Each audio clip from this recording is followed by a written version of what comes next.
स्मिता प्रकाश, अगर दलित का उत्थान हुआ है, अगर दलित की बेहतरी हुई है, तो साल 2011 के सेंसस में कुल मिला के मात्र 11% दलितों के पास पक्का मकान है रहने लायक इस घर में। ये स्थिति है। फिर भी मैं कहता हूं, अगर उत्थान हुआ है तो किसी राजनीतिक पार्टी के नेता को दलितों की देवी या देवता होने का अधिकार कैसे मिलता है? देखिए, पहली बात तो किसी भी इंसान को देवी देवता नहीं मानना चाहिए, ये मेरा पर्सनल बिलीफ है। लेकिन अगर लोग समझते हैं कि कोई एक इंसान उनके लिए उनकी बेहतरी कर सकता है इकोनॉमिकली, सोशली, और अगर उन्हें वो देवता मानता है या देवी मानते हैं, तो मुझे नहीं लगता कि हमें उसके बारे में ज़्यादा टिप्पणी करनी चाहिए, क्योंकि ये एक कल्चरल फिनोमिनन है हमारे मुल्क में। हमने गांधी जी को भी महात्मा का दर्जा दिया था, not as somebody who brought freedom to us, लेकिन उनको महात्मा बना दिया। और जैसे ही आप किसी को महात्मा बना देते हैं, उनकी पूजा होने लगती है। गौतम बुद्ध भी ऐसे ही थे।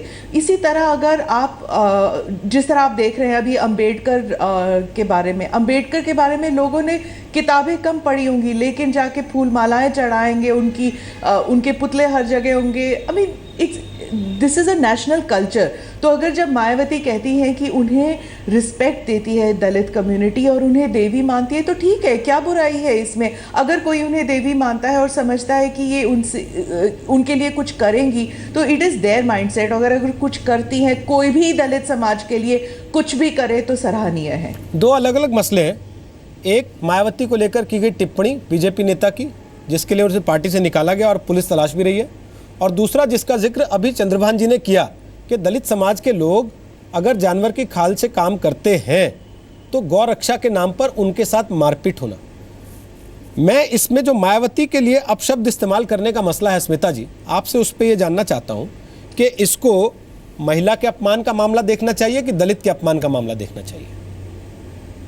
आप कैसे देखती हैं इसको? दोनों इसमें दोनों बातें हैं। इसमें एक महिला का अपमान भी है और एक दलित समाज के एक आइकन जो माना जाता है। ठीक है, वो इलेक्शन हार गई हैं, फिर भी उन्हें एक दलित समाज का आइकन माना जाता है, और दोनों का अपमान हुआ है एक ही स्ट्रोक में।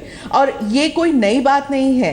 दलित समाज के लोगों के प्रति और महिलाओं के प्रति इस तरह की अपशब्द आमतौर पर इस्तेमाल किए जाते हैं। आपने देखा सलमान खान ने भी किया, और बहुत से ऐसे लोग हैं जो ऐसे इस्तेमाल करते हैं। हमारे ड्राइंग रूम में बैठ के लोग इस्तेमाल करते हैं। Upper caste, lower caste, upper class, lower class, हर जगह इस्तेमाल होता है। ये अलग बात है कि आजकल सबके पास सेलफोन है या फिर टीवी कैमरास पहुंच जाते हैं, और जब लोग, जिन्हें लॉ मेकर्स हम कहते हैं, जो विधानसभा और संसद में बैठ के कानून बनाते हैं ताकि दलित समाज और औरतों के प्रति शोषण ना हो, उनका उद्धार हो, अगर ये लोग अगर अपशब्द इस्तेमाल करें तो हम इनसे क्या उम्मीद रख सकते हैं? तो बीजेपी ने ठीक किया कि इन्हें they have taken corrective action against this. लेकिन सिर्फ बीजेपी नहीं, सभी पॉलिटिकल पार्टीज को ऐसे लोगों के प्रति एक्शन लेना चाहिए। उन्हें पार्टी से अलग करना चाहिए, उन्हें किसी भी पोजीशन ऑफ पावर में नहीं रखना चाहिए, ताकि वो कानून बनाने के लिए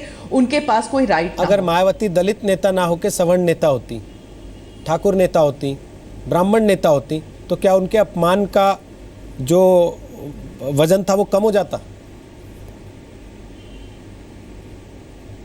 नहीं, वजन कम नहीं होता। हाँ, यूपी इलेक्शन है और इसलिए ये मामला जो है वो सियासी चोला ओढ़े हुए है। इसके बारे में हम ये डिनाई नहीं कर सकते कि इसमें एक पॉलिटिकल एंगल भी आ जाता है। ठीक। सुधांशु त्रिवेदी, दलित हित है या दल हित है?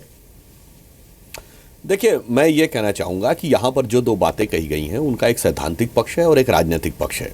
राजनीतिक पक्ष पे हम बहुत पहले स्पष्ट करना चाहेंगे, जहाँ तक उन अपशब्दों का प्रयोग था, भारतीय जनता पार्टी ने इसके बारे में बहुत ही गंभीरता के साथ तीव्र भर्त्सना करते हुए हमने तत्काल प्रभावी कार्रवाई की, बर्खास्त किया। हमारे प्रदेश अध्यक्ष से लेके राज्यसभा में नेता सदन और वरिष्ठ नेता अरुण जेटली जी तक ने खेद व्यक्त किया, यद्यपि उस व्यक्ति ने भी खेद व्यक्त कर दिया था। तो वह विषय एक राजनीतिक अलग है।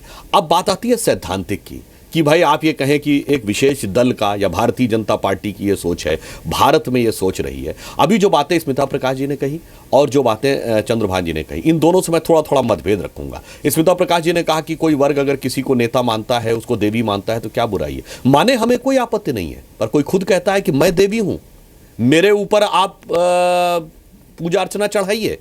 कभी महात्मा गांधी ने यह नहीं बोला कि मैं महात्मा हूं, मुझे पूज्य मानो, मैं राष्ट्रपिता हूं। यहां समस्या क्या है? एक मानसिकता है। देखिए, जो मायावती जी ने क्या किया, खुद की मूर्तियां बनवाई, अपने जीते जी, खुद सारी धन संपत्ति स्वयं ली। उन्होंने ऑफिशियली कहा है कि 150 करोड़ की प्रॉपर्टी इसलिए है कि कार्यकर्ताओं ने मुझे धन दिया। अरे कहां वो विराट परंपरा थी, दलित आंदोलन की, त्याग की परंपरा, डॉक्टर अंबेडकर से लेकर काशीराम जी तक, जिन्होंने कहा तन समर्पित, मन समर्पित और या जीवन समर्पित, सब कुछ समाज को दे दिया। और इन्होंने सब कुछ समाज से ले लिया, ख्याति, प्रसिद्धि, पैसा, धन, वैभव, सब कुछ, और यह भी कहा मुझे ही देवी मान लो। तो यह एक अलग मानसिकता है। और मैं ईमानदारी से कहूंगा, समानता और समरसता की बात करने वालों में मायावती जी ने कभी किसी दलित को अलाउ किया कि उसकी फोटो उसके पोस्टर में हो? वो तो छोड़िए, कभी बगल में बैठ सकता है। हम कुर्सी पे बैठेंगे, बाकी नीचे बैठेंगे, हम कुर्सी पे बैठेंगे, बाकी खड़े रहेंगे। तो ये तो सामंतवादी मानसिकता का प्रयोग दलितों के अंदर करके उन्हें उसी भाव में बना के रखना जो कि पहले कहा गया। अब मैं आता हूं, चंद्रभान प्रसाद जी ने बात कही, यह बात सही है कि दलित चेतना का विकास हुआ है, परंतु उसके जो आर्थिक सामाजिक विकास के लिए जो करना था प्रभावी, वो अभी तक नहीं हो पाया। एक बात तो मैं उनसे मतभेद रखूंगा कि जो ये कहा जाता है कि साहब हजारों सालों से दलित समाज के साथ ऐसा रहा। देखिए, ये पराधीनता के काल में हुआ। यदि यह मूल स्वभाव भारत का या भारतीय समाज का, या स्पष्ट शब्दों में कहूं हिंदू समाज का, यह नहीं था। मैं पूरी विनम्रता से कहता हूं, हिंदू समाज के दो सबसे बड़े महाकाव्य हैं, रामायण और महाभारत। दोनों के रचयिता कौन? महर्षि वाल्मीकि और महर्षि वेदव्यास, जो कि आज की परिभाषा के अनुसार दलित में से आते हैं। और ना बताइए, उदा देवी पासी से लेके, झलकारी बाई से लेके राजा बिजली पासी, राजा कैसे हुए? मध्य युग में दादू, कबीर, नामदेव, रैदास समाज के पूज्य संत कैसे हुए? इसलिए इसको भारत की परंपरा कहना यह कदापि अनुचित है। यह पराधीनता के काल में आया हुआ एक विकार था, जिससे भारतीय समाज क्रमशः निकल रहा है। और भारतीय जनता पार्टी और हमारी विचारधारा उससे निकालने के लिए पूर्णता प्रतिबद्ध है। इसीलिए मैं एक वाक्य और याद दिलाना चाहूंगा कि श्री राम जन्मभूमि का शिलान्यास जब हुआ था, तो पूरे शास्त्रीय परंपरा से होने के बावजूद उसकी पहली ईंट हमने एक दलित से रखवाई थी। ठीक, तो यह इस बात का प्रमाण है कि युग बदल रहा है और सम्मान हर स्तर पे मिलना चाहिए, समाज के स्तर पे, संस्कार के स्तर पे, धर्म और संस्कृति के ठीक।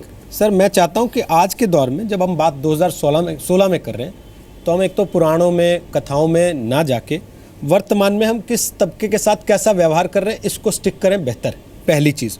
और दूसरी चीज़ ये है सर कि ख़ास तौर पर जब स्मिता जी ने साफ साफ इस बात को इंगित किया है कि क्योंकि यूपी का चुनाव भी है, इसलिए आप देख रहे हैं कि जो चीज़ें जितनी रहती शायद उससे ज़्यादा मैग्नीट्यूड में दिखाई दे रही हैं, तो इस पहलू को भी नज़र में रखते हुए बात करें।